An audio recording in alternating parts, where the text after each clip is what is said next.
Assalamualaikum warahmatullahi wabarakatuh. Saya Agus Nurul Huda, mahasiswa Politeknik Industri Furnitur dan Pengolahan Kayu Kendal. Saya dari Prodi TPFA 2020, NIM A011 2004. Di sini saya akan mereview ulang materi yang telah diberikan dari dosen kami, yaitu Bapak Alfani Rismanugroho, sebagai tugas tambahan. Dikarenakan situasi COVID ini yang belum mereda, maka pembelajaran diadakan secara jarak jauh atau dilakukan secara daring. Di sini saya akan mereview materi tentang pengendalian persediaan. Tujuan persediaan. Mengapa sih kita perlu persediaan? Karena yang pertama, ketidakpastian permintaan konsumen.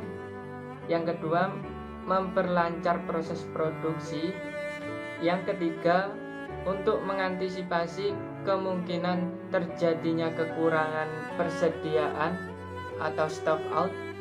Yang keempat, menghadapi fluktuasi harga. Selanjutnya yaitu pendekatan dalam persediaan. Yang pertama ada pendekatan titik pemesanan kembali atau reorder point. Adalah jumlah persediaan tetap setiap kali melakukan pemesanan. ROPE ini sendiri dilakukan apabila persediaan cukup untuk memenuhi kebutuhan selama waktu tenggang pemesanan atau LT.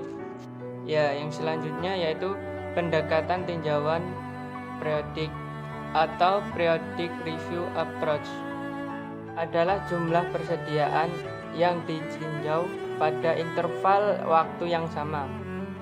Pada setiap tinjauan dilakukan pemesanan kembali dengan jumlah bervariasi agar persediaan mencapai jumlah yang diinginkan.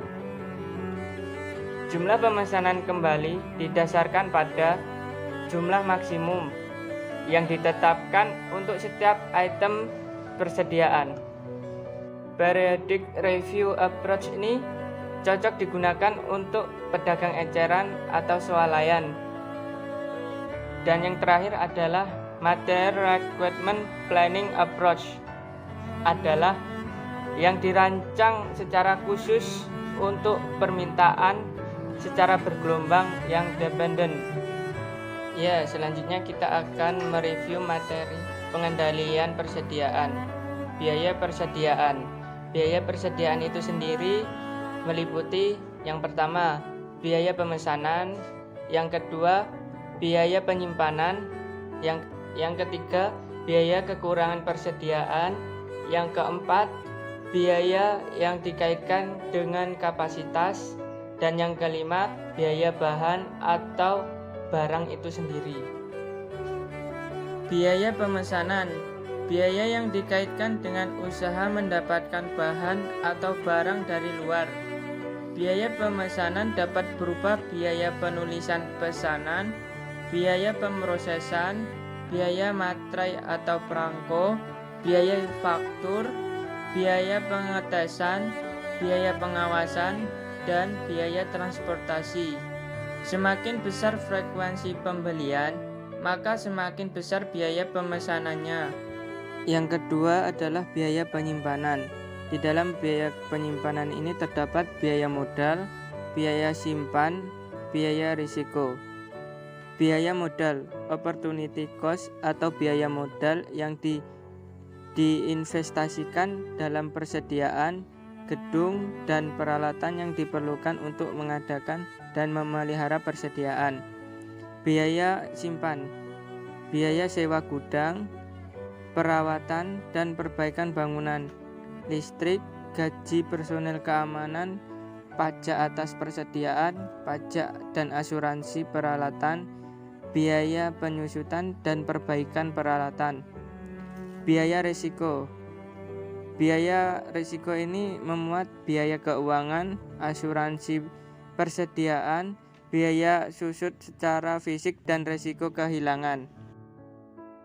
Beberapa komponen biaya penyimpanan secara relatif sangatlah kecil, Tetapi secara total biaya penyimpanan ini cukup besar. Beberapa studi menunjukkan bahwa biaya penyimpanan berkisar 35% dari nilai persediaan. Sebagian besar biaya penyimpanan merupakan biaya modal atau opportunity cost.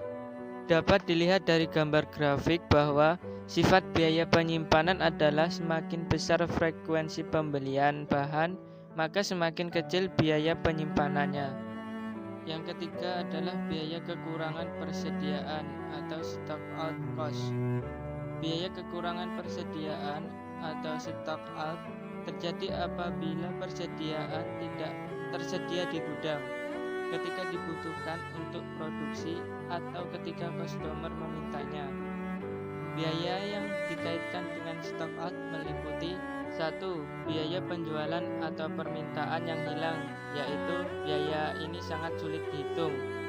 Yang kedua, biaya yang dikaitkan dengan proses pemesanan kembali seperti 1. Biaya ekspedisi khusus, biaya penanganan khusus, biaya penjadwalan kembali produksi, dan biaya penundaan dan biaya bahan pengganti.